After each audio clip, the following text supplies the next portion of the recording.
அப்போ அடித்தா நம்ம அழுகணும். இப்படி அழுது அடுத்தடுத்த கட்டங்களுக்கு நம்மளால் முடியாதப்போ அவங்க வந்து ஒரு டீல் பேசுவாங்க. என்ன டீலு?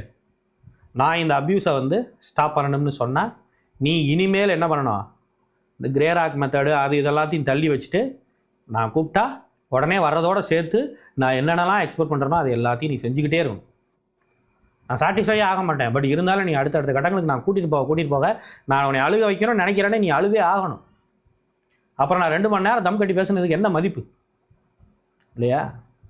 நீ அழுதே ஆகணும் இப்படின்னு அப்படியே ஒரு டீலிங்க்கு வந்து கடைசியில் அந்த கிரே ராக் மெத்தடையும் உடச்சி ஒன்றும் இல்லாமல் பண்ணிடுவாங்க. எப்படி நம்ம பவுண்டரி செட் பண்ணி உடைக்கிறாங்களோ, எப்படி நம்ம சேவிங்ஸை உடைச்சாங்களோ, எப்படி நம்மளோட சில்ட்ரனுடைய வெல்ஃபேரை உடைக்கிறாங்களோ, எப்படி நம்மளோட சேர்த்து நம்ம சொந்தக்காரங்களுடைய மன நிம்மதி எல்லாத்தையும் உடைக்கிறாங்களோ, அதே மாதிரி இதையும் உடைத்து விடுவார்.